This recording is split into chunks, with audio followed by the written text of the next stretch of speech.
Oyez, oyez, oyez. The Honorable Court of Appeals for the 3rd District, the State of Texas, sitting in Austin, is now in session. Thank you. Thank you all. Please be seated. Thank you. Good morning, everyone. Justice Kelly, myself, and Justice Ellis are pleased to have you here today. Welcome to the 3rd Court of Appeals. Before us today, we have cause number 0323531CV, State of Texas versus the cities of Houston, San Antonio, and El Paso. Counsels, can I have your introductions for the court? Good morning, Your Honor. Rance Graff, I'm the appellant in the state of Texas, and we're ready to proceed. Thank you. Kelly Bettis, the city of Houston. Henry Wooten for the cities of San Antonio and El Paso, along with Jane Weber, we're also ready. Thank you. Thank you very much. As you know, we are recording today on YouTube, so hopefully your clients or the like might be observing your performance today. Also, all that will be available to you post presentation, so feel free to check yourself out on our YouTube channel. As we have, it's my understanding the state will take the first 15 minutes, and then I don't know how the cities wish to divide your time, just only one presenter, so 20 minutes, and then we'll have 5 minutes in rebuttal for the state. As you know, once you get to red, please wrap up, and it's time to wind down your thoughts. The yellow light is 2 minutes, and I apologize for my lack of energy today. I feel like I've come down with a cold, so I'm not the most energetic today, but hopefully Justice Ellis and Kelly are feeling better and will pepper you with questions so that you can share your wisdom with us today. I'll turn the floor over to you, Mr. Kraft. You may proceed.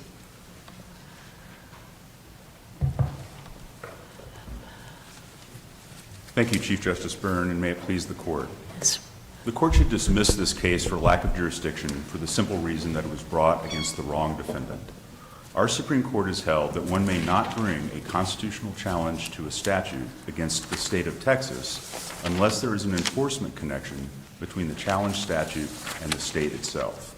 There is no such connection here because the state has no specific role in enforcing the TRCA, and it does not enforce the act against these cities or even threaten to do so. Who does? What governmental authority does, if anybody?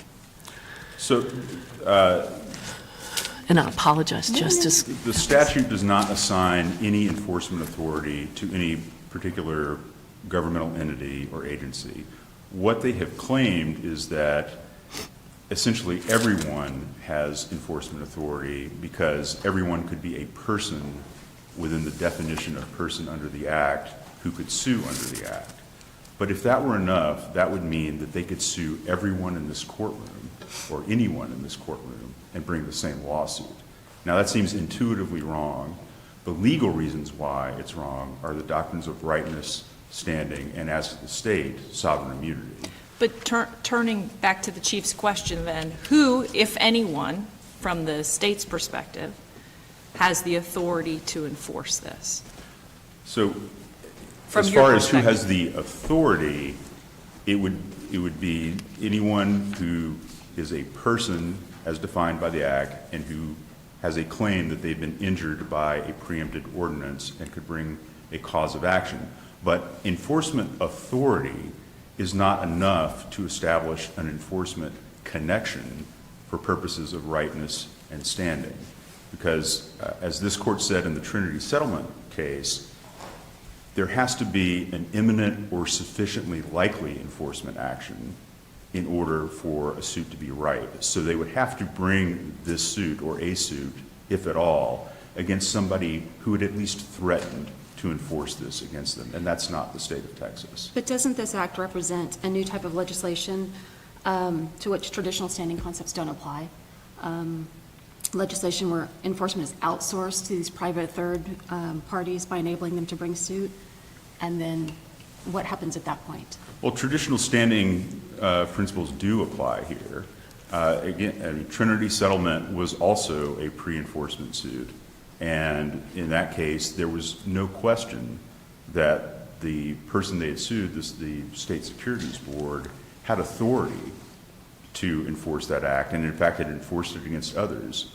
But because it had not actually brought any action against the plaintiff, it wasn't right. And there's no exception to traditional standing principles in a case like this.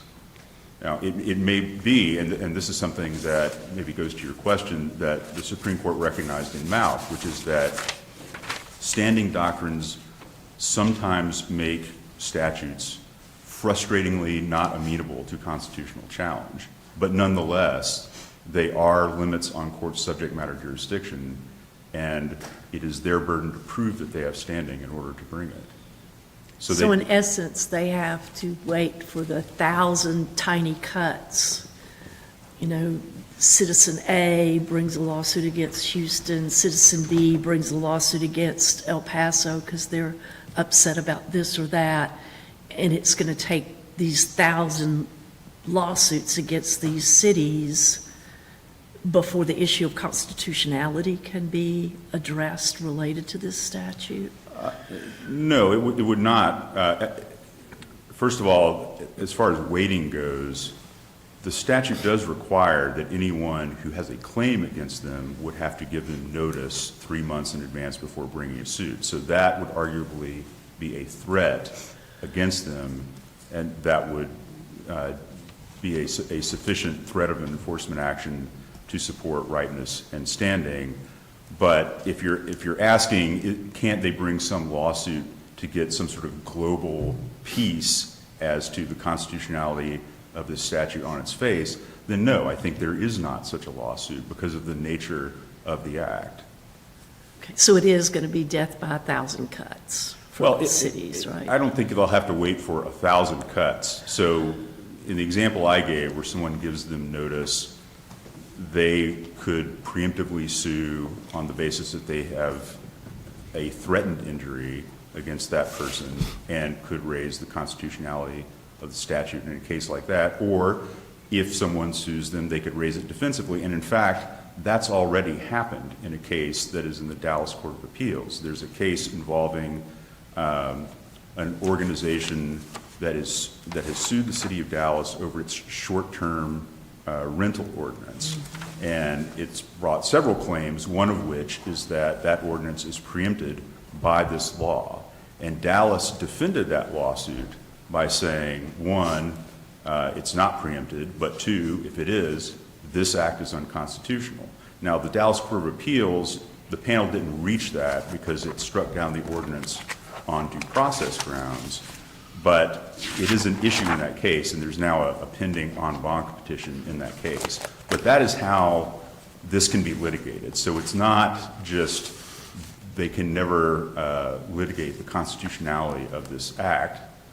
That is a template in Dallas for how this will be done. And again, eventually, a case like that will reach the Texas Supreme Court, and there will be some binding precedent that speaks to the constitutionality of the act. But a pre-enforcement suit that attempts to get this sort of global peace against the state of Texas is a problem because of rightness, standing, and sovereign immunity, because the state just doesn't have the enforcement connection to this statute that is required. Also, in terms of standing, there's no redressability because this judgment only binds the parties that are in front of you today. But all of the injuries they claimed are this act preempts our ordinances. This act exposes us to lawsuits. Indeed, they've conceded that the act is self-enforcing. So even with this judgment, those injuries have not been redressed because anybody else in the state of Texas can sue them under this act. And this judgment is no bar to that. So this judgment can't redress these injuries. Even that if they've there's a alleged. declaration that it's unconstitutional to enforce, how can other lawsuits be brought by other individuals if it is unconstitutional? Because under the UDJA, a declaratory judgment only binds the parties to that lawsuit. So this judgment only binds the state of Texas, and these 3 cities. And the Texas Supreme Court addressed this in the Kapmeyer case, which is cited in our brief. It said that because a declaratory judgment is limited to the parties before it, it doesn't have any binding effect and anyone can still sue under the statute. And that's the injuries that they're complaining about. They still have those injuries, so they haven't shown redressability, and that's also fatal to their standing. The final jurisdictional problem I wanted to hit is sovereign immunity. Before you go to sovereign immunity, Sure. if I could, if you could address ripeness for just a moment. Sure. So on page 10 of the appellee's brief, they have a footnote noting that there's already been a lawsuit filed, it looks like, in San Antonio in the 57th District Court, and asks us to take judicial notice of the pleadings in that action. In your view, can we do that? And also, does that solve the ripeness issue? And if not, why? So first, you can take judicial notice of that suit. Second, it doesn't solve the ripeness problem in this case, and that's this court's decision in the Atmos Energy case, which is very similar to the situation you're describing. In that case, it involved a price control statute for natural gas. And some private parties sued natural gas sellers out in West Texas under this statute. While that was pending, the natural gas sellers brought a UDJA action against the Attorney General.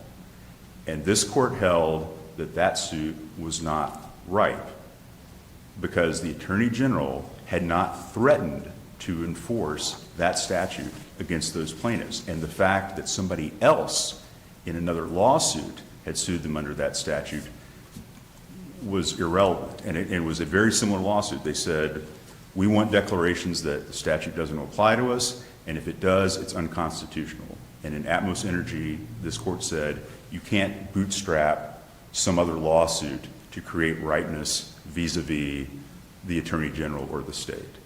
That's the ripeness problem. And how do you square Texas Association of Business versus Austin, a paid sick leave case on the ripeness issue? So, again, in that case,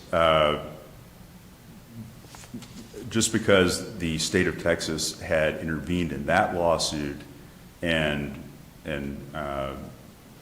asserted an interest against the city of Austin in that case, doesn't mean that it's likely to enforce this act against these plaintiffs. That's the city of Austin versus Paxton case out of the Fifth Circuit. You can't go back and say, well, the state intervened in these other cases, so that makes it at least sufficiently likely that they'll do it here. Well, I'm not talking about necessarily the state intervening, but just the likelihood of injury, because part of your position is that it's a pre-enforcement action, and in that case, we talk about, the likelihood of the ordinance being enforced once effective, along with the probability that the private parties would comply, is a sufficient threat of actual injury. But, I'm Go ahead. sorry. No, go ahead. Yeah, there still has to be a threat of injury by the defendant. Okay. It can't just be an abstract threat by someone else. Before I sit down, I do want to address... I'm so sorry, but Sure. one more thing. Does the state qualify as a person under the act? I'm not going to concede that today, Justice Ellis. They have said that it does because one person includes agency or instrumentality. That's wrong. There are agencies and instrumentalities of the state of Texas, but the state is not itself an agency or instrumentality. And Would you consider a legal entity? so that is the other part of it. I think if you pull that in isolation, the state of Texas is a legal entity. Contextually, it's kind of an odd fit because it sort of presumes that the cities would be regulating the state of Texas.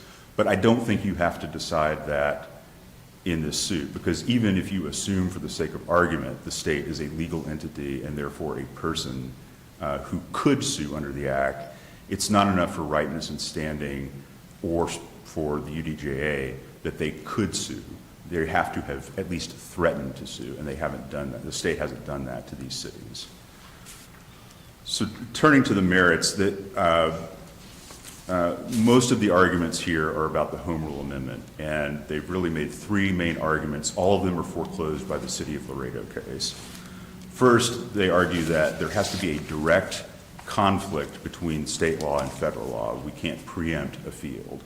That's wrong under City of Laredo because there, the preemption occurred not because the state was regulating plastic bags differently from Laredo. It was because state law said that local governments may not adopt ordinances on certain subjects except as authorized by the state or by state law. That's really all the TRCA does, just on a larger scale. So that kind of preemptive, you can't regulate in this area, is perfectly legitimate under the Home Rule Amendment. But it's expanding, the legislature or the state is expanded the powers that are taken away from the cities with the way the Constitution was set up, that the cities essentially were self-governing, except it was limited by the legislature, and now they've expanded it to include these 8 different sections that can essentially minimize the city's powers. Yeah, and that is really the second argument they've made, that somehow this is nullifying home rule. That's also permitted under City of Laredo. The City of Laredo said that self-governing authority can be legislatively abrogated, and they can be made functionally analogous to general law cities. And that is what the TRC does as to those subjects you mentioned. The final argument they make under the Home Rule Amendment is that it doesn't preempt with unmistakable clarity. And they're conflating two issues. What City of Laredo says is that what has to be unmistakably clear is the legislature's intent to preempt. Whether the scope of preemption encompasses a particular ordinance is just a matter of ordinary statutory construction. And you see that in the City of Laredo. There, the unmistakable clarity discussion was very short. It just said, the statement in the Act says local government or other political subdivision may not adopt certain ordinances. That's all you need for unmistakable clarity, and we have that in the TRCA. Thank you, counsel. All right. Let's hear from the cities. Madam Chief Justice, and may it please the court. Yes, ma'am. I'd like to spend most of my time today on the substance of the vagueness question and the Home Rule Amendment today, but I will answer questions about the jurisdictional issues that he's addressed if there are any additional ones. But let me just say a couple of things about that initially. Texas is a proper party here because it has threatened to sue or threatened to intervene in constitutional challenges in this case. It's at the record at page 305. It's mentioned in our brief at page 65. And that requires standing to sue. So this idea that it can intervene at will, but we cannot sue, the city cannot sue, I think is a little bit disingenuous. But there are other reasons why Texas is a proper party. Where the law's validity is challenged, Houston has a justiciable connection. That's that Texas Board of Chiropractors case where the alleged injury was traceable to the board's rulemaking and would have redressed here by the judicial invalidation of the challenge rule. That's exactly the case here because Houston has not received any notice letters since this provision was declared unconstitutional. That has redressed the injuries here. In addition, Houston has pleaded a direct enforcement connection. Now, Texas has tried to improperly heighten that by saying that it needs to be some kind of imminent threat. Although we have that here, it's not necessary, and that's in the Malk case that we cite at page 62 of our brief. But the state has a variety of enforcement mechanisms, not just only that they have state agencies and essentially he conceded were a legal entity under the enforcement mechanisms of 2127, but unlike the abortion statutes that make this the exclusive remedy, it is not the exclusive remedy here. And there's also, unlike the abortion statutes, no exclusion of the state from enforcement. State could bring an ordinary common law action. Ms. Petty, I have a question about. Sure. We're going to the redressability. So you contend the city's claims are traceable to and redressable by the state because the state has enforcement authority under the Act. You say the state has enforcement authority because the state qualifies as a person, and may therefore bring a cause of action. Since the Act broadly defines the term person, we discussed that earlier, wouldn't almost anyone qualify as having enforcement authority under the Act, and therefore subject to declaratory judgment action? And even though the Act broadly defines person, doesn't the Act's history and context indicate that legislature intended the Act to be enforced primarily by members of the business community? That may well have been their intent, but as I've indicated, there are a variety of means by which they can enforce other than the statute itself. The state is trying to suggest that the statutory provision is the only one that provides them with the remedy, but they have conceded that they can simply intervene based on the independent standing that they have in any challenge in any other case where the constitutionality of 2127 is at issue. And the Texas Board of Chiropractors case says not that there's an enforcement connection, but there's a connection because they're the author of the bill. The state is the author of the bill. And at note 149, that's what they talk about. So there's a variety of connections there that Houston has been able to plead and to go through. Just one section on ripeness. The Perry versus Del Rio case says that claims of lack of ripeness when there was, if this was a pre-filing case, don't require dismissal. And so I'm not really sure why he is focused on that today. Houston has listed a number of harms that it was suffering prior to filing. It wasn't anticipatory. The chaos in trying to implement it, the problems with the maintain language in there that requires Houston essentially to prepare to repeal offending local ordinances. In addition, I would call the court's attention to the elected officials brief and the Humane Society that talks about the specific impact. So what are the city's concrete injuries that give them standing to make their claims right? Well, I've listed quite a few, but we specifically talked about, I just talked about the difficulty in trying to survey the legislation that we have or the ordinances that we have to find out which ones we can no longer maintain. That's a provision under the Act that says that we can't keep those in effect. So we have to review all of those. Second, we specifically identified the pay-or-play program that we have that is funded by insurance payments for the city's contractors that funds other programs. And so not only will Houston have to find another home for those programs, but it will have to find another way of doing that, and it will have to repeal that program. There's also the deterrent effect of the regulation, and the elected officials brief lists for very specific cities all over the state various problems that they would have. There's also the deterrent effect on regulation. The idea, and frankly it's admitted by the authors, that this was intended to be a living document. It was intended to be vague on purpose, I think is the term that they used, in order to chill additional regulation. And that, under those circumstances, under the Rourke and Hardy case that we cite at page 68 and 69 of our brief, the hardship element for ripeness is satisfied. The only other consideration for the court is the fitness of the issue for decision. This is a pure legal issue and statutory interpretation, so it's clearly ready to go. Ms. Petty, you mentioned there were no other letters of intent to file that have been filed against the... Houston has not received notice letters as of Okay. last week. So none?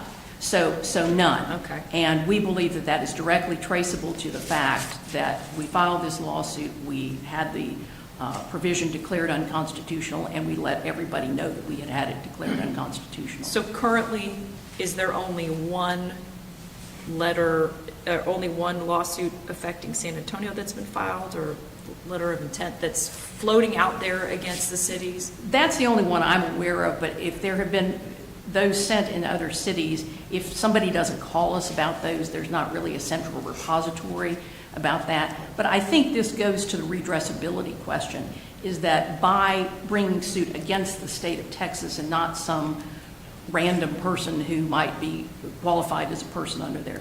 By suing the state of Texas and having the provision declared unconstitutional in a case against the state of Texas, that has sent, I think, a signal to the business community that this statute is probably on its way out. And so why don't you wait at least until something changes before you file suit?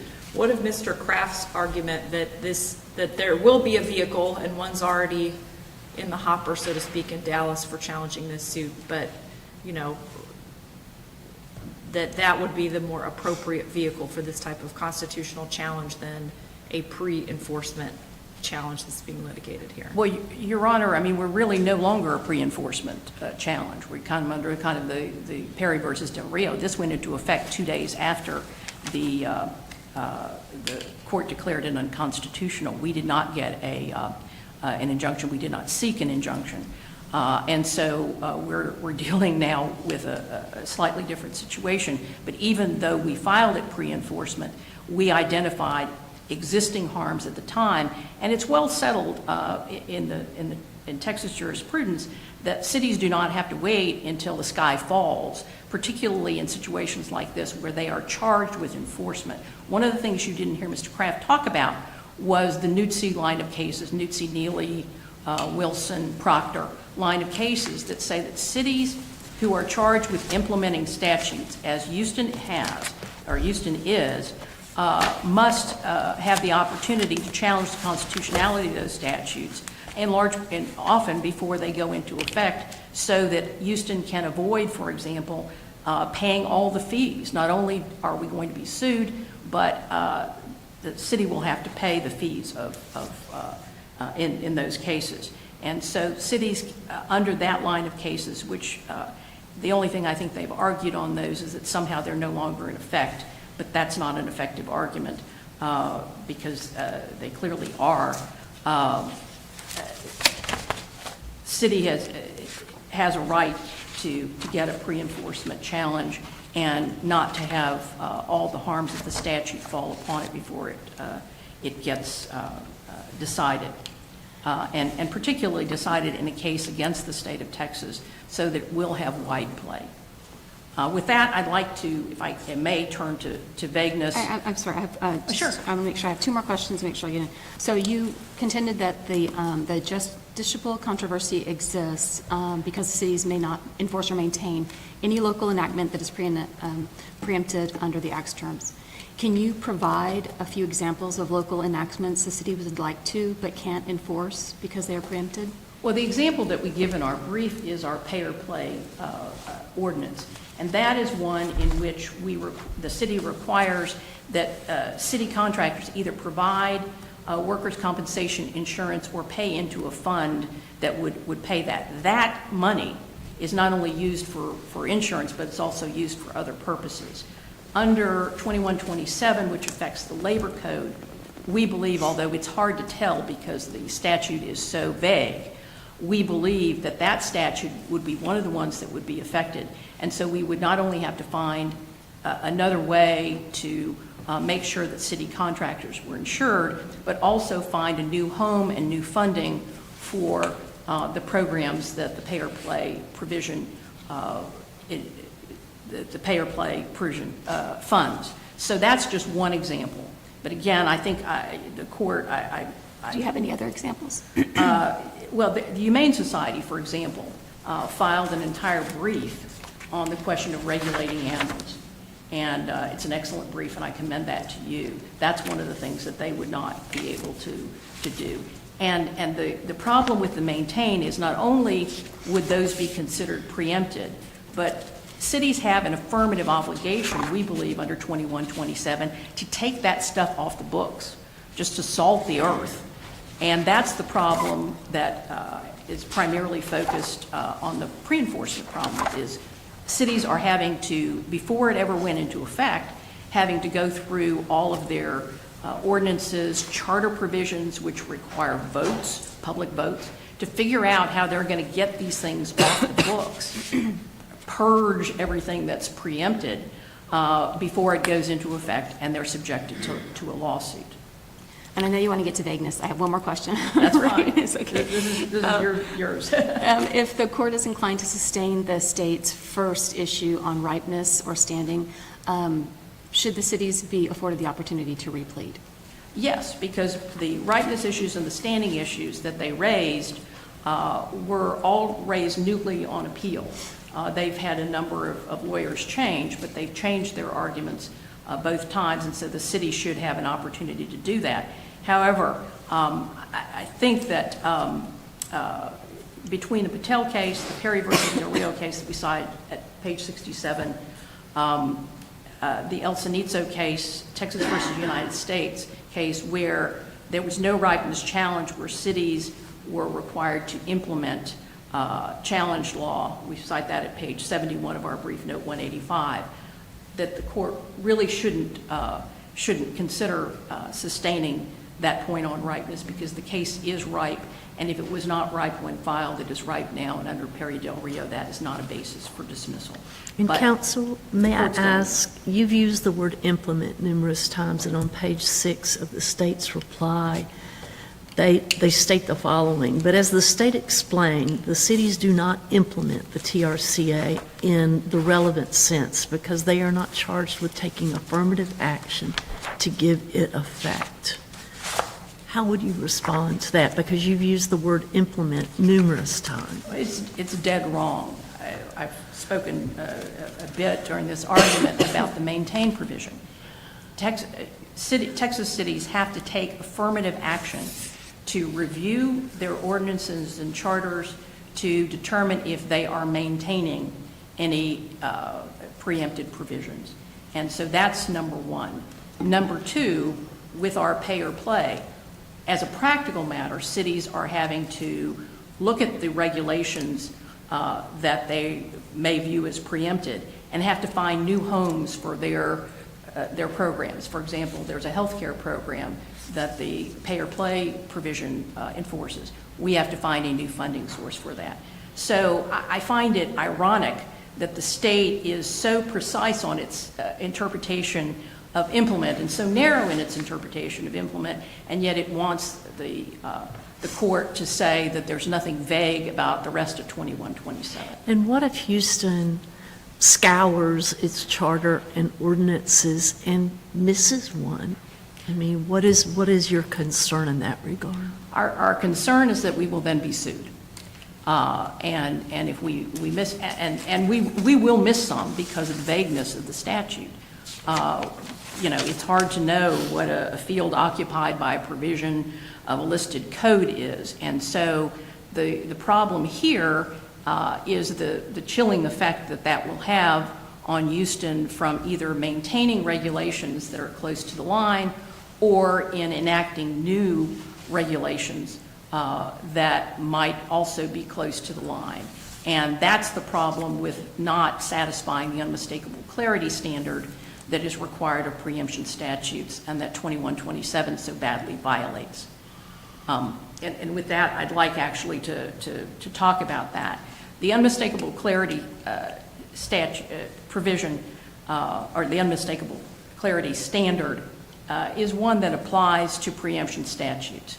Again, Mr. Kraft is trying to sort of parse, saying that it applies to the enthusiasm of the legislature in preempting it, but they can basically say, pass a statute that would say the state really wants to outlaw or preempt local statutes that they don't like and leave that to the courts. That would pass constitutional muster under the interpretation that he's offered.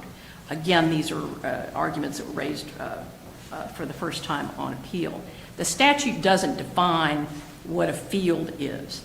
It offers no definition of the scope, no way for cities to know what is actually preempted and what isn't. And the best way to tell that is to go back to Houston's motion, where we took statutory provisions out of the various codes and said, okay, this chiropractor provision that talks about delegation of chiropractic duties, what's the field? How do you define the field? and what other provisions does it get rid of. The whole purpose of the unmistakable clarity standard is to let everybody know very clearly what's in and what's out. And that's the problem with 2127, if it does not do that. There are other provisions that we've talked about, the expressly authorized, for example, provision. One of the problems that 2127 has is it kind of stacks ambiguity on ambiguity. If you don't know what's in the field, if you don't know what's preempted, you also don't know what needs to be expressly authorized. And in the case of home rule cities, very little is expressly authorized because they have had the authority to regulate on their own. And so there are numerous provisions in the statutes that recognize home rule authority. It's unclear if those would be enough express authorization to allow Houston to enforce those provisions. In addition, it shifts the burden of proof. We've talked about shifting from inconsistency to consistency. We've talked about maintain, and we've talked about the uneven notice that they provide. With that, let me just talk about the Home Rule Amendment because he did talk about that. To reverse the trial court in this case, this court has to violate 2 provisions of the Constitution and defy 5 well-established provisions or principles that have been long reaffirmed by the Texas Supreme Court. We know the Home Rule Amendment you would have to overturn because the state admits that they eliminate its conflict requirement. They make no bones about that. They eliminate the conflict requirement. And contrary to what Mr. Kraft told you, Laredo, and there's no Texas case that eliminates the conflict requirement. Instead, Laredo proudly reaffirms the conflict requirement and says in the language that quotes from Glass or Tyra that basically it is through conflict that the state can remove areas of regulation from local governments, that it's not without the conflict requirement. Instead, they have basically reaffirmed that 2127 they reaffirm that their local laws are preempted only to the extent of any conflict, and that's what 2127 eliminates. Also, because 2127 rewrites Article 9, Section 5 to eliminate the conflict requirement, it is a failed constitutional amendment, so you have to go against those. Mary. And counsel, you'll need to wrap up. Okay. Your Honor, let me just list those. It reaffirms the conflict requirement. It would violate the requirement that the principle that mere entry of the field of regulation does not preempt. That's basically what 2127 does. You would have to violate the notion that parallel regulation is not preempted because 2127 preempts it. That the burden on preemption is on the proponent to show inconsistency, not the city for consistency. And finally, you'd have to eviscerate the unmistakable clarity standard. So for all those reasons, I'd ask the court to affirm the decision of the district court. Thank you. Let's hear from the state. Thank you.